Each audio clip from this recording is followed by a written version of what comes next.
I tell you what a distinguished audience this afternoon. I tell you what, there's some faces I haven't seen for a long time. Good afternoon to you all. Faces old and new is that what you mean? Faces old and new, ex-bosses and all sorts. Mr. Pemberton, how are you? Mr. Hunter Rice, I am very well, sir. How are you? I humbled in your presence, boss. I couldn't resist but come and learn from yourself. It's going to have to be an A game this afternoon, isn't it? I mean, obviously you've got Jonathan Radcliffe in the house and Alan Webb and Adam Butler and Stevie Woods, but obviously your presence, SP, is going to put some pressure on. Not at all. How are you? Good to hear it. I'm very good, thank you. Good, I good. like a bit of pressure. Mr. Webb, I haven't seen you for a long time. How you doing? I know it's been a while, hasn't it? Yeah, been Really has, mate. pretty busy, pretty busy with the properties. Well, that's good news. I'm very good, thank you. We had, I think, I was just saying to Steve Woods, we had 28 or 29 and registered when I looked this morning. So I'm thinking 28, 29, if I get one or two turn up, I'll be over the moon. My God, you all seem to be turning up now. No pressure. I shall be starting in 30 seconds, so seat your pants. I am timing it as well, because I want to make sure I get this done in 15 minutes like I advertise it. So I will be doing a Q&A session at the end, so you're very welcome to ask me any questions that you may have, and hopefully you can all see the screen, but I will get started. So very good afternoon to you all. Thank you so much for joining me. Great and humbled by such an amazing audience this afternoon. So 15-minute productivity booster. What are we doing? So why me? This is why some of you know me, some of you don't know me particularly well. I've got a career of over 30 years in sales and marketing. I've got experience in retail, hospitality, IT management, pretty much across all vertical sectors and many, many different markets. I took a small IT business from 6 million all the way up to 48.5 million about 7 years ago, and manage a team of 125 people along the way. So this is very much where my geekiness comes from for productivity. Suddenly having a team of 125 to manage with limited resources, limited hours, you have to start, something has to change. And that's very much where I got my geekiness from for productivity. So I launched Minerva Growth almost 5 years ago, actually. It's 5 years ago. Next month, so less than a month away. The business is 5 years old, which is amazing. I've just muted you all, can hear something in the background. And as I've said a number of times, I am a complete, those of you who know me, I am a complete, anything I do and I get involved in, I do get completely geeky about it, and productivity is right up there, and I'm still refining my skills now and adding stuff to it, as you will see. So some of the reasons why we're here today: the average employee is only productive for 2 hours and 53 minutes per day. So if you think an average working day for any employee is between 8 and 9 hours, if you think that you're only productive for 2 hours and 53 minutes, is a heck of a lot of time that's been wasted each day. Also, multitasking. There's been this fallacy out there that you all should be multitasking. Yes, it's very sexist. Women can multitask better than men, and men are absolutely useless at multitasking. I completely agree with that. I make no, I don't lie about it. I'm absolutely useless at multitasking, but actually multitasking is no good for you. As you can see, it can hurt your productivity by up to 40%. So you don't want to be multitasking. And then 54%, quite a bit of research I've done over the past couple of months, 54% of workers right now are claiming to be less productive than they were at the beginning of 2020. So 54% of people know and acknowledge the fact that that productivity has gone through the floor. So something has to change. The other thing is, there's a lot of people out there who actually don't realize how bad their productivity has got.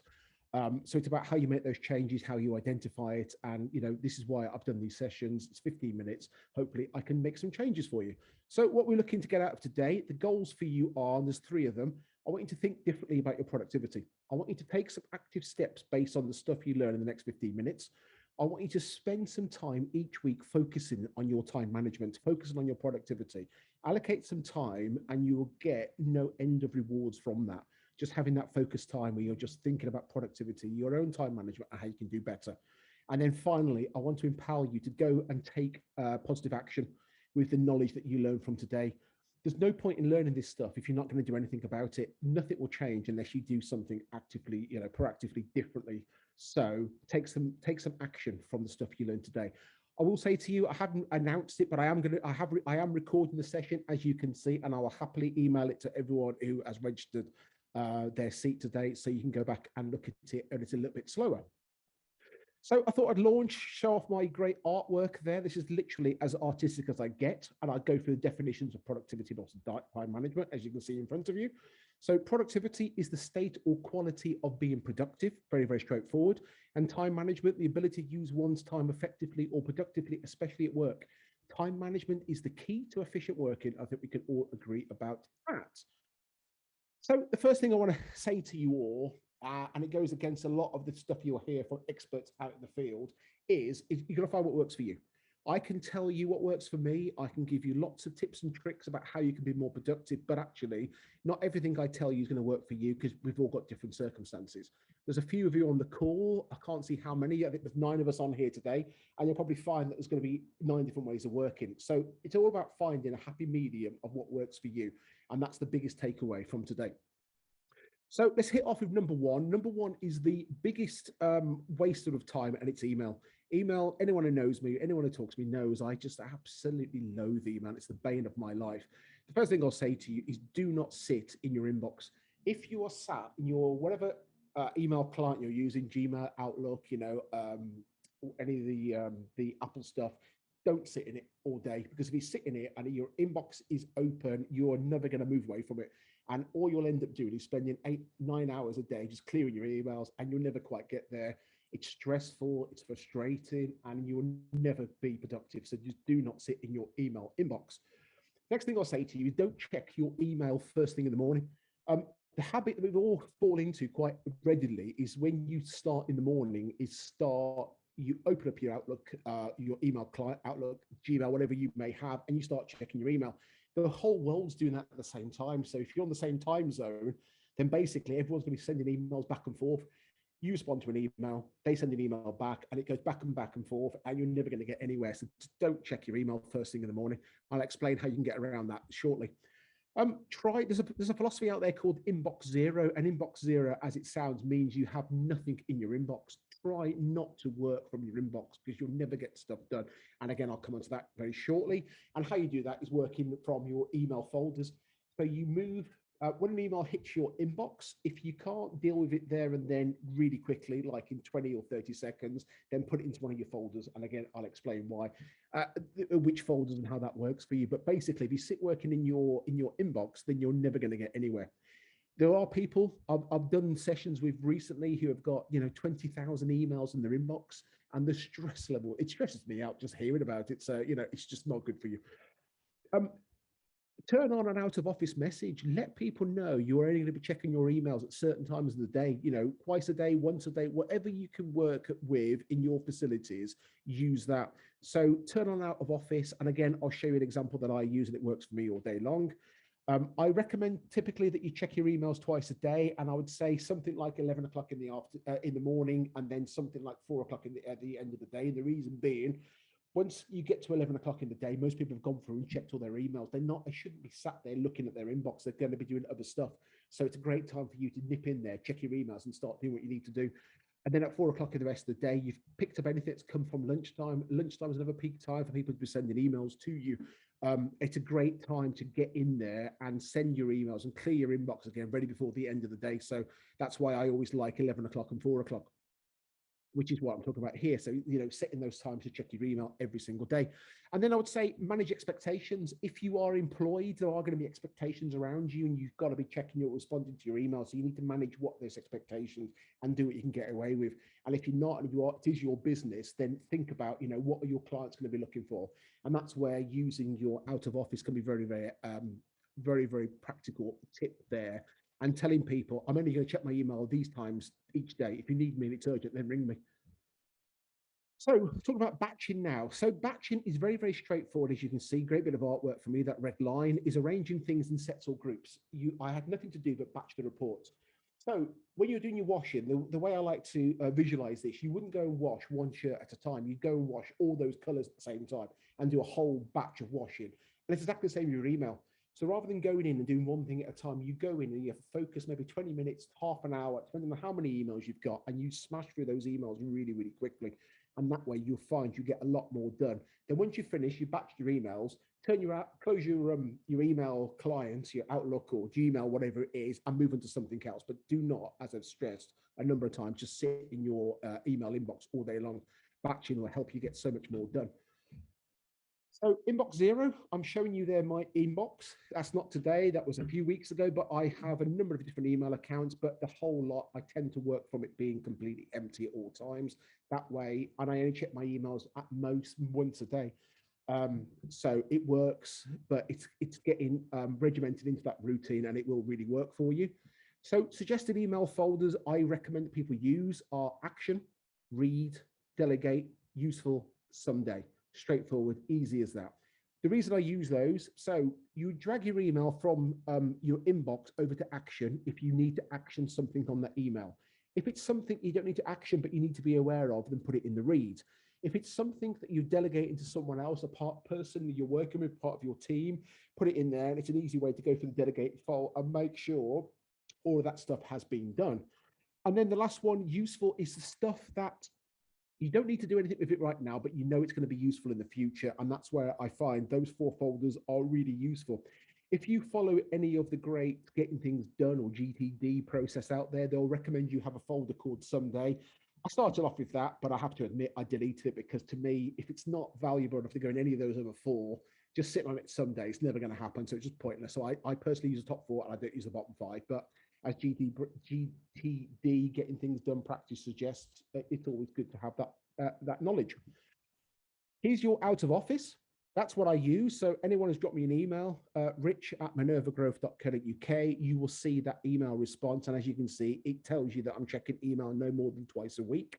I will typically be checking it probably once a day, but not every day. And that's my get out clause, that people know if they need me, they need to get hold of me quite urgently, then give me a call. But I will say it needs to be urgent. And then, it's all very polite. Thanks for waiting until we get back to the inbox. Many thanks. So there we are. It's all very polite, and that way it sets expectations, and no one is annoyed if they're waiting for an email. There does seem to be this really strange fallacy where people expect an immediate response back from email. And again, it just doesn't work for me. It can't. I won't never get anything else done, which is why I use that. As I say, there is a recording, so you can go back and copy that after. So if that's email is by far the worst distractor of your time. The next one I'm going to cover is mobile phones.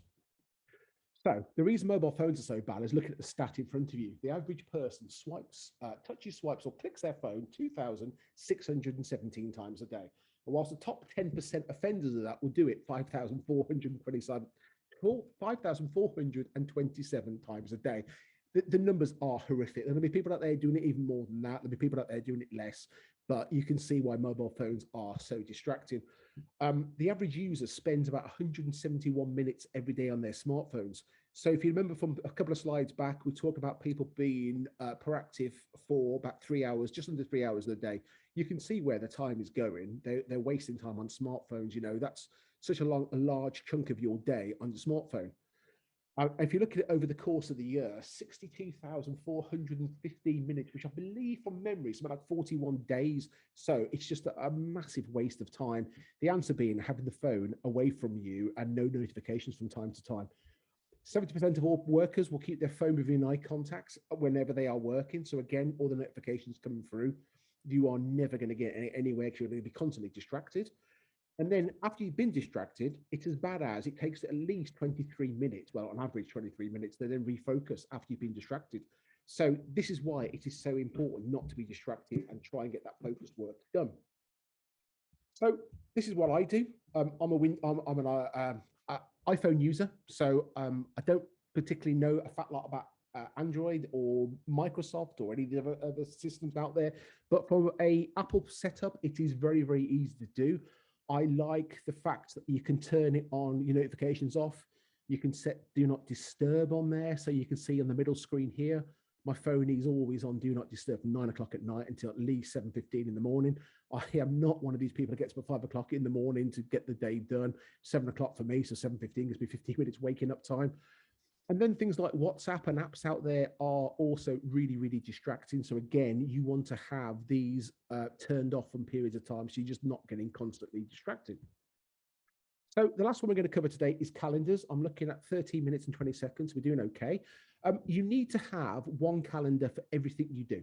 Have one calendar which shoves all of your life, your personal life, business, any activity you're doing, have one calendar. That way you can't be double booked for a start. So again, there's a snapshot of my calendar from a few weeks ago. Also think about meetings. Meetings, we all seem to have this thing about every meeting's got to be 60 minutes, and why? It makes no sense. So to me, schedule meetings for 45 minutes, but have that bit of break in between minutes. But also block out time in your weekly working calendar where you've got to get that deep work done. For me, if I'm doing any strategy for clients and I need some time to actually get that work done, as I'm never going to get anywhere at all, so I put that time in my diary as well. I always review my next day's schedule, the last thing I do.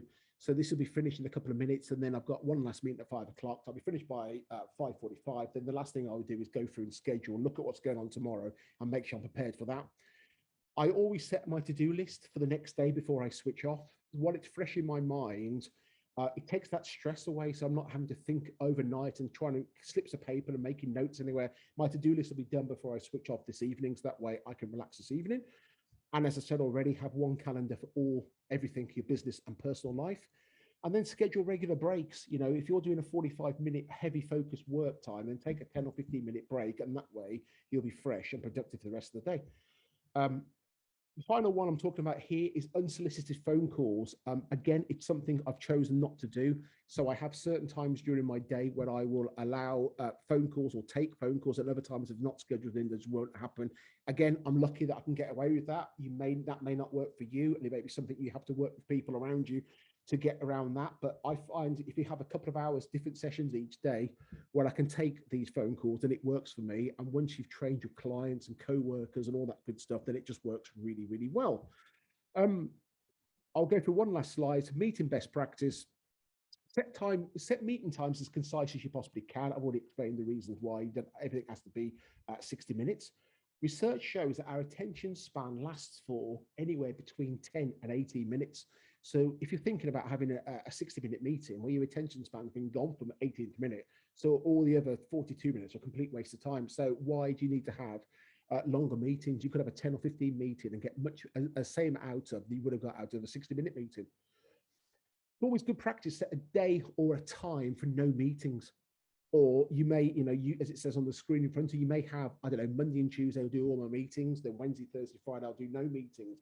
And especially now in these great times when we're using Zoom and having these online meetings even more, it's having time where you don't do any meetings at all, and you'll find your productivity goes through the absolute roof.